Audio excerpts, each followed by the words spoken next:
Добрый вечер. На ТНВ новости. В студии Альбина Аслагараева. И вот о чем расскажем прямо сейчас. Для кого праздники обернулись происшествием? До 10 января такие действия просто запрещены законом. О последствиях первых новогодних развлечений. Альбина Минибаева. Зимние забавы! Ой, прям, знаете, классно. Как можно отдохнуть в эти новогодние праздники, узнал Дмитрий Аринин. Их принес не аист, их принесла собака. Рядом был телевизор, и мы рожали прям под бой курантов. О рожденных в 2018-м в нашем репортаже. Новый год в формате ТНВ. Пришел Дед Морозу. Как дети сотрудников телерадиокомпании отметили Новый год, расскажет Алина Бережная. Итак, страна гуляет. Сегодня день 4-й, огни салюта, громыхание фейерверков, смех сквозь слезы. Пока одни добавляют шума в праздник, другие не знают, как от него спастись. В Татарстане порядка 100 пострадавших во время новогодних гуляний. Больше 150 раз спасатели выезжали на вызовы. 2 мужчин сгорели прямо в новогоднюю ночь. О первых жертвах Нового года Альбина Минибаева.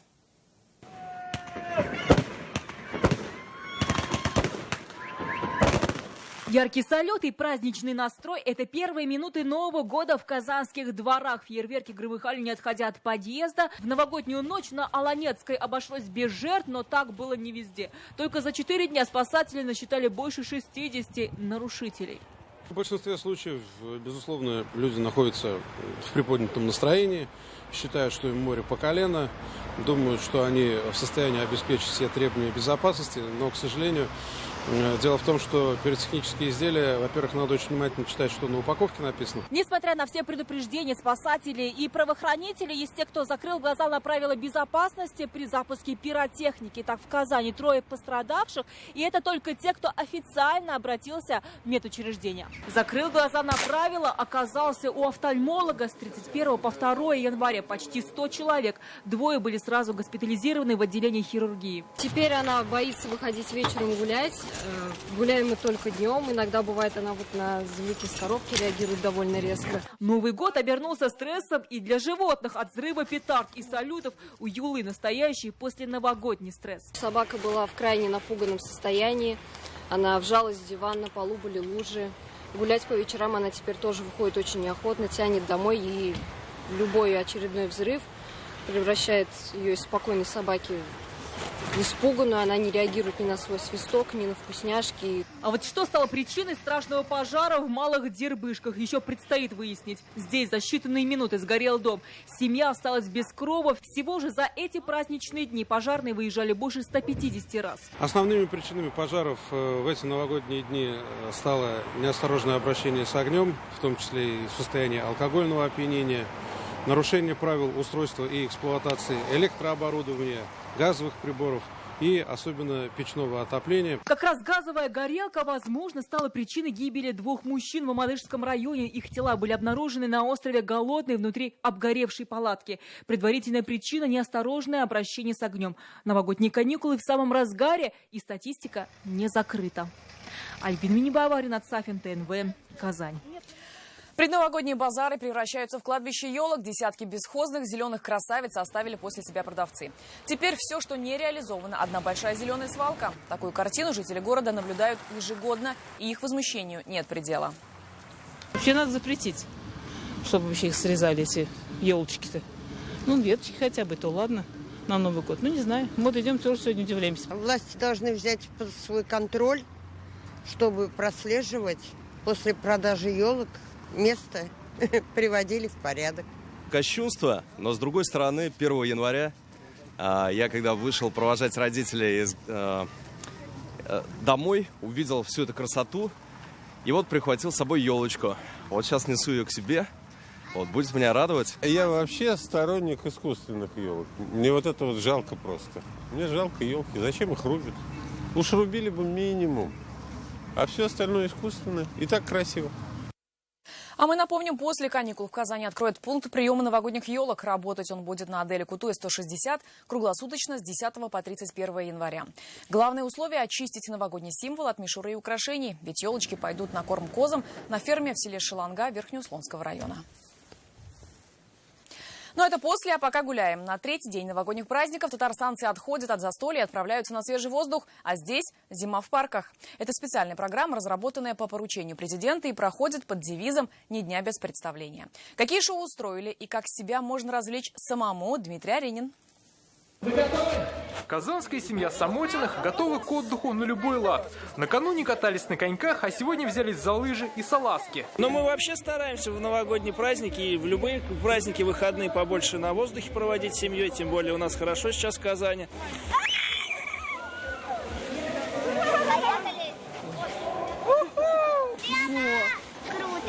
Горка такая вещь, когда ведь сверху может быть лучше, но лучше приятнее оказаться внизу. Вот и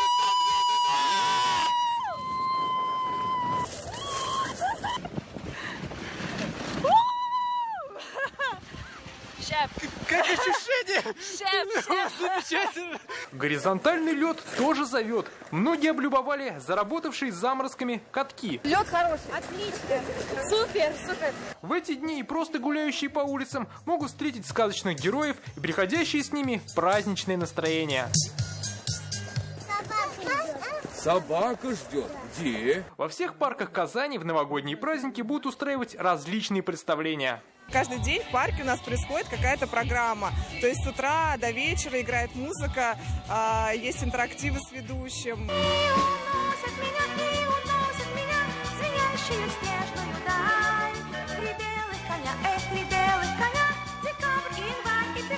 Ой, прям, знаете, классно. В сказку в детство окунулись. Мы с Тольятти отдохнуть приехали в Казань. Очень красиво, понравилось. В данном случае, кто не успел, тот не опоздал. Поднять себе настроение и вкусить все прелести новогоднего отдыха можно как минимум до конца этой недели. Дмитрий Аренин, Андерсон Тальцев, ТНВ, Казань.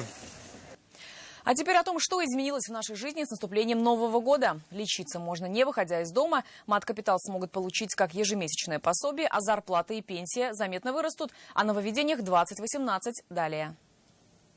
В первую очередь изменения коснулись материнского капитала. Теперь закон позволит получать деньги за первенца по принципу ежемесячных выплат. Их сумма составит 8,5 тысяч рублей в месяц на одного ребенка. Многих ждут заметные бонусы и в коммерческой ипотеке. Теперь семьи, где появятся вторые и последующие дети, смогут оформить ипотеку под 6% годовых. Все это в рамках демографической инициативы президента Владимира Путина. Также этот год начался и с повышения зарплат. Теперь минимальный размер оплаты труда россиян составит почти 9,5 тысяч рублей. Будут проведены индексации зарплат бюджетникам на 4%.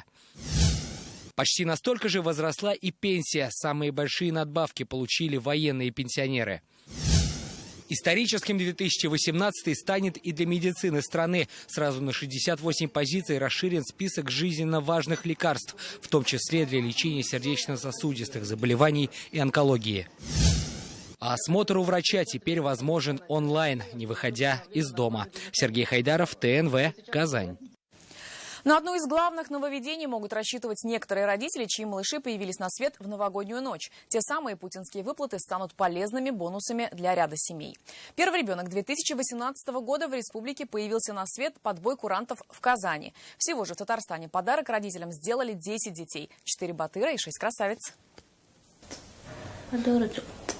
Свою девочку она называет новогодним чудом. Маленькая Ева должна была родиться в 20-х числах декабря, но дотерпела до нового. И 1 января в 3 часа ночи в Груздевском роддоме Казани она появилась на свет. Зато на год моложе, говорит мама Вероника. Мы справляли с семьей Новый год у родителей и приехали домой с супругом.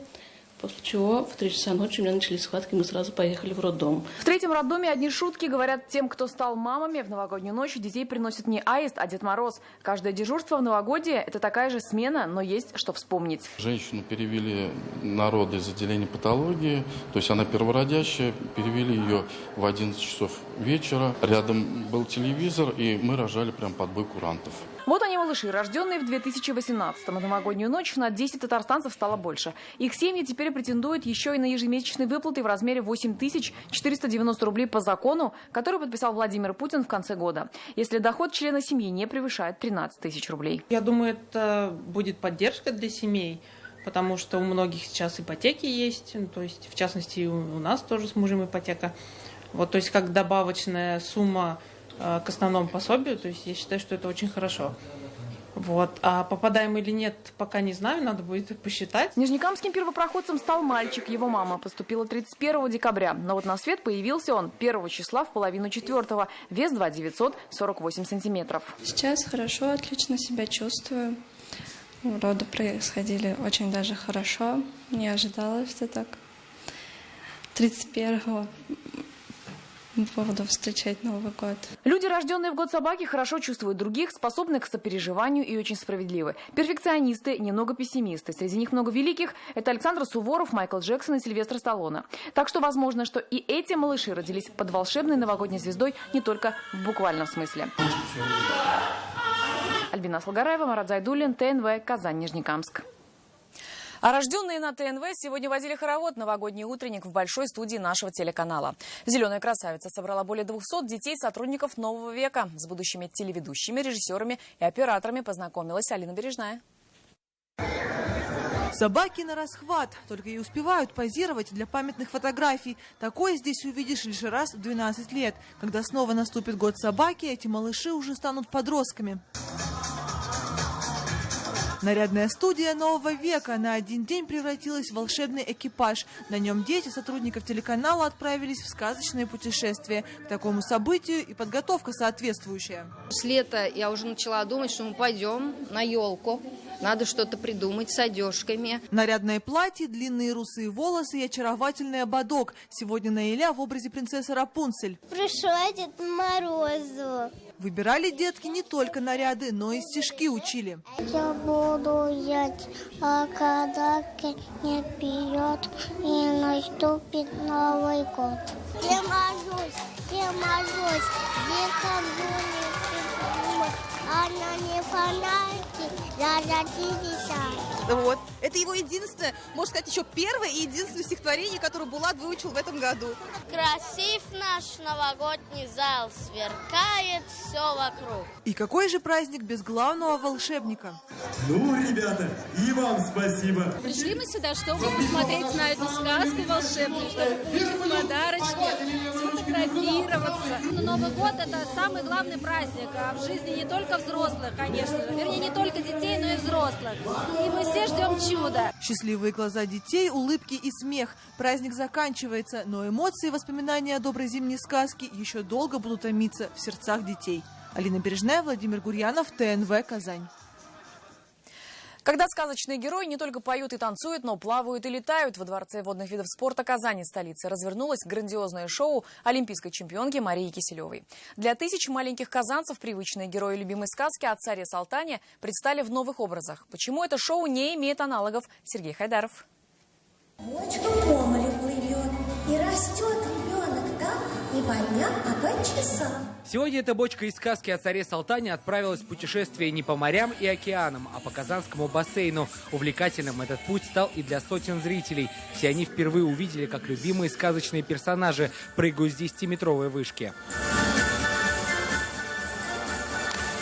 Сегодня зрители представления смогли лично прикоснуться к сказочному шоу, ведь после выполнения элементов артистами брызги то и дело долетали до людей. И в этом нет абсолютно ничего удивительного, ведь именно сегодня привычные персонажи сказки о царе Салтане умеют не только прекрасно плавать, но и даже летать. Сказочные герои на сцене, в воде и в воздухе. И в центре этого действа маленькие зрители. Некоторые помогли царю найти сына. Царь Салтан все не решается поехать, никак не поедет на этот остров. Его Гвидон приглашает. И тут кто-то из зала ему говорит: это же твой сын. И тогда он едет, понимаете, да? То есть зритель становится участником спектакля. Это, мне кажется, очень важно. Причем самому зрителю такая идея пришлась по душе. Очень красивые костюмы, также очень постановка хорошая, и детям было интересно. Очень интересное, что-то новое, такое необычное. И со спортом связано, и, соответственно, и со сказками. Зрелищно очень. Сказочное шоу Марии Киселевой продлится в Казани до 7 января. Нырнуть в сказку получится еще и в Рождество. Сергей Хайдаров, Александр Лобанов, ТНВ, Казань. В Казань прямиком с Цветного бульвара на зимние каникулы авторское шоу привезли в Татнефть-арену знаменитые укротители тигров Карина и Артур Багдасаровы. Новая программа называется «Планета-13». Почему в цирке это число очень даже счастливое? Об этом далее. Трюки, от которых замирает сердце, ловкость, вызывающая восторг, и фокусы, которые, кроме как волшебством, сложно объяснить. Обитатели планеты 13 показывают настоящие чудеса, а чертова дюжина здесь и вовсе число удачи. Манеж, на котором мы сейчас стоим, так произошло, что по всему миру 13 метров. И это как бы вот такая у нас маленькая планета, на которой происходят очень интересные вещи. Здесь люди могут делать то, что в обычной ситуации они бы не сделали. И приручить диких тигров здесь тоже возможно. Свою авторскую программу из лучших номеров цирка на Цветном бульваре презентуют знаменитые дрессировщики Карина и Артур Багдасаровы. Мне нравится. И мне нравится. Просто под огромным впечатлением от шоу, от того, что такие звезды приехали именно на тигров. Очень прям такая заветная мечта была. Мечты сбываются на планете 13. Московский цирк Никулина в Казани до 8 января в Татнефть-арене. И здесь даже взрослые на пару часов перенесутся в счастливое детство. Ну а далее в выпуске прогноз погоды. Я же прощаюсь до завтра. Всего доброго и до свидания.